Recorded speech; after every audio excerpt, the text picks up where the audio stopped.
Hello everybody, welcome to theCUBE. A lot is going on. Here's our lineup. Get a real story on anonymous attempt to expose KKK members. Gaming giant Activision Blizzard splashes money on Candy Crush. Google parent Alphabet sets a target for its drone delivery service. Can this simple app stop unjust police searches against minors? Yes, this is a real product called the Roofus Cuff. Roofus, you've gotta love it. Let's love.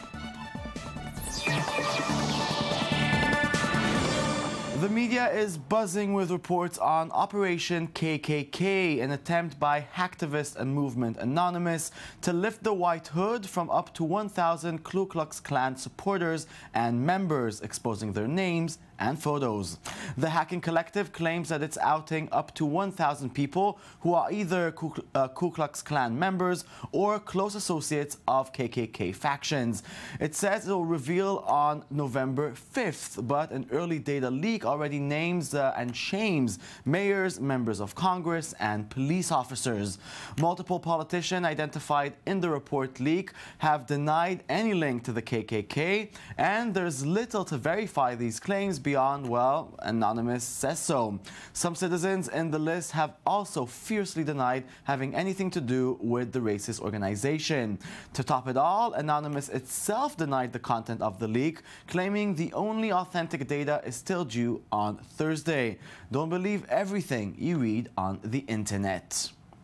And now it's time to put your sweet tooth to rest. Call of Duty publisher Activision Blizzard has bought King Digital Entertainment, the creator of global mobile smash hit Candy Crush Saga. Activision said the deal values King at $5.9 billion, which is more than $1 billion higher than King's current market value, but it's lower than King's valuation when it went public last March. Then it was over $7 billion. Investors have long been concerned that King is a one-hit wonder, with revenues too reliant on Candy Crush, even as the company released new games. Here's a clip from the launch of the game's latest version. Watch it carefully, because we get down for some sweet, sweet talking right after it. Launching the Candy Crush Soda Saga. I know a guy who's tough but sweet. I got to push the color bomb button, created this entire pink soda pop fountain, a gummy bear floated up, and Tower Bridge actually opened up. It's like quite a spectacle here tonight. Being in New York City, being around like the holiday time, they've really taken advantage. I mean, we've had a giant candy bear blown up like 2 stories high. All the symbols of the candy and people walking around with dress, like it's super cool. It's freaking amazeballs to do something like that. They made it fun and exciting just as the game is. The graphics are improved and better. There are new candies, new super candies you can combine with each other. And we also have different game modes. In particular, we have the soda mode, where you use the soda bottles and you pop them, and you bring up the candies, they actually start to float. I think my personal favorite is the frosting, where you're trying to dig in the ice and save the candy bears trapped in the ice. Yeah, they spend lots of money on the New York and London launch of Candy Crush Soda, a game that is not that successful. With me in the studio to talk some sweets is Shai Ringel. Good evening. Good evening. So, isn't it insane that $5.9 billion is not considered a high price? It's insane. It's insane, but when you think about it, King, the creator of Candy Crush, didn't want to be the Candy Crush company. They wanted to be a huge multinational a company that has games from all over around the world and localized to specific countries, and they had this idea that they'll bring new games to the market and will manage to make money out of them. But it didn't succeed. They made money, a lot of money, but still only from one game, and that's Candy Crush. And this is where they are considered to be a failure, even though they worth $5.9 billion for that just one game. But you know, as a gamer, did you try any of their games on your phone? Did they have anything interesting going on there that just didn't succeed? No, they didn't have anything interesting, but when you think about it, Candy Crush itself is amazing. It's not that interesting when you think about it, because it's a bejeweled kind of game. They just had a really, really good luck with it, and they managed to make it a little more addictive than all other games of its kind. And this is the only reason Candy Crush succeeded. It's not because King itself is that of an original company that has original ideas. They just had this one-hit wonder. Okay, so they had this one hit, and now they're being purchased. Can you explain this deal? Why even spend all this money on them? This is an interesting deal, when especially when you think about Activision Blizzard, the company who is buying King. They're buying Candy Crush here, but they are a huge company. They have a lot of different games that a lot of people play. Call of Duty, which we talked about last night, is one of the biggest and most successful games in the world today.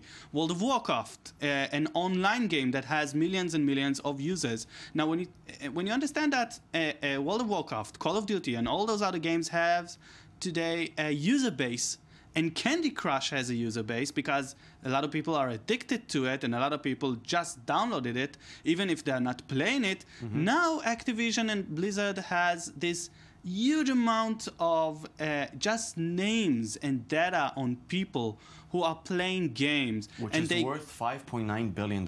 For Activision, it is.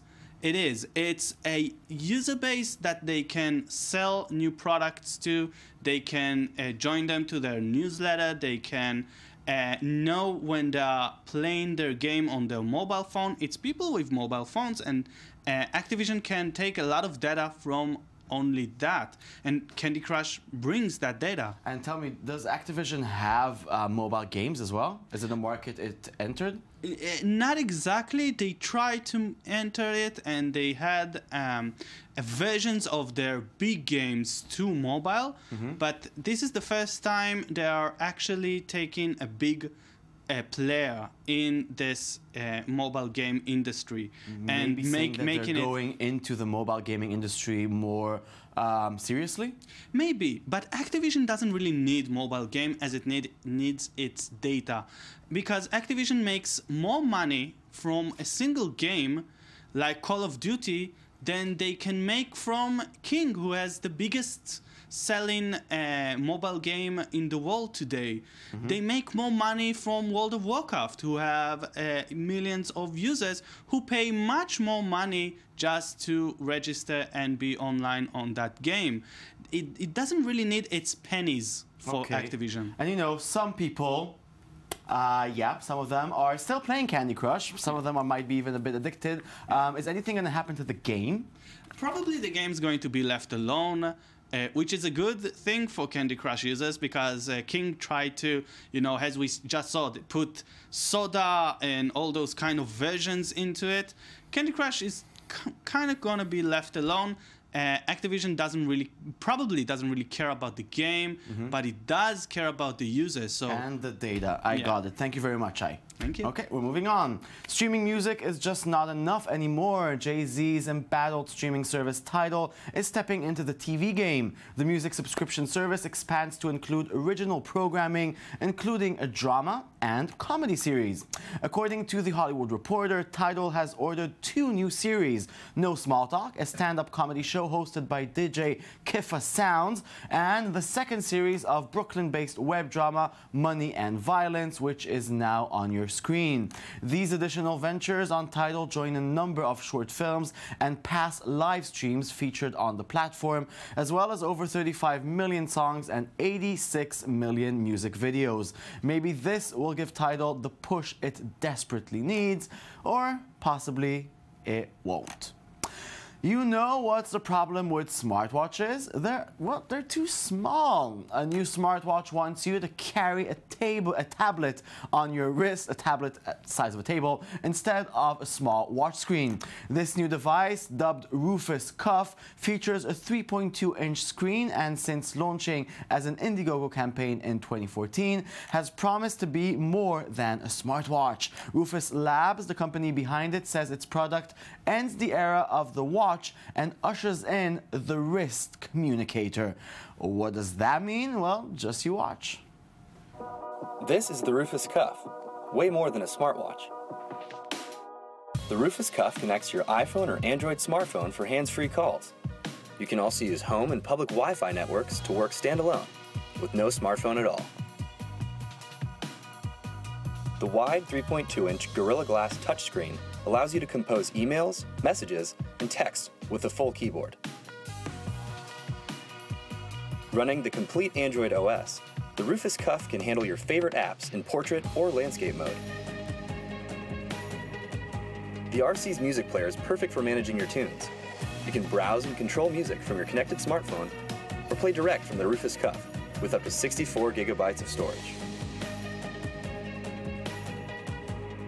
Built-in GPS and motion sensors for maps and fitness tracking make it a perfect glanceable companion. And with the front-facing camera, you can make and receive video calls. Yeah, well, that was a very, very, very big watch that people might actually buy.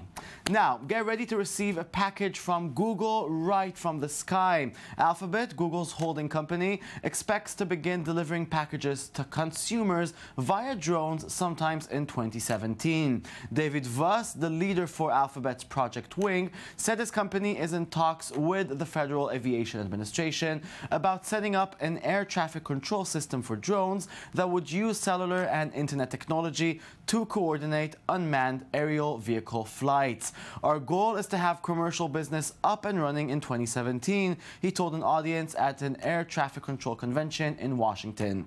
Google and Amazon stood together behind a lobbyist effort to pressure the FAA into loosening regulation for commercial drone use, which is nice. Now it's time to know your rights. A collective of London-based youth clubs and organizations just released an app to encourage those involved in unjust police encounters to instantly record and report their experiences.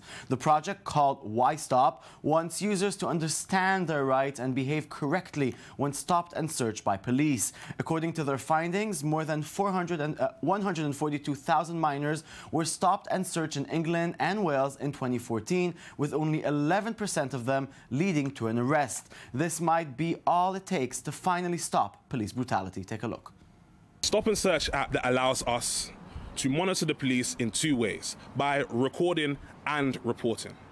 If you are being stopped and searched, it allows you to record video of the police and send it immediately to Why Stop. You then have two choices: report it only to us or to the police and we get a copy of it too. Then we will check if a lawyer is needed. Use the map to pinpoint exactly where the search took place and fill out the survey. Most of the information needed would be on the receipt or can be found using the reference number that the officer should give to you. Halloween is officially over, and for the award of our favorite costume of the year, we give a good first place to the next costume, reversing the trick-or-treat tradition for the benefit of mankind.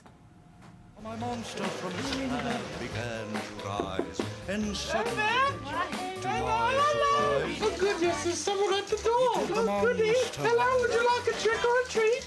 it was a graveyard smash. Well, you're so lovely costume. What are you dressed up as? No, I'm a housemaid. My laboratory in the castle. Were you in my high school? Yes, you were. We're studying all together. The ghouls all came from their home. Okay. Actually, not that one. Oh, here was my favorite. They did them all. Hello, trick or treat. Now, who's going to give who candy? Oh, you're smart, you know. Oh, look at the dog. You please just take some candy now. You mean you're giving it back? I can look at these young ones. Please take some. Thank you very much. Thank you. Have a good night. Skip along now. Candy, it's not just chocolate and ice cream. YouTube channel Watch Cut made a cute experiment and gave American kids some foreign candies from around the world. The result? A lot of cute faces. So you guys are going to want to put that in your mouth and hold it for a while. Just keep... It's sizzling in my mouth. Ah! What is this? What is this?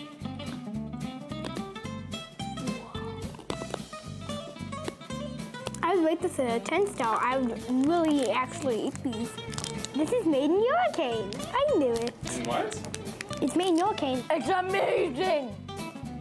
I know it's black box. What are these? It doesn't look like something you could eat. It's chocolate!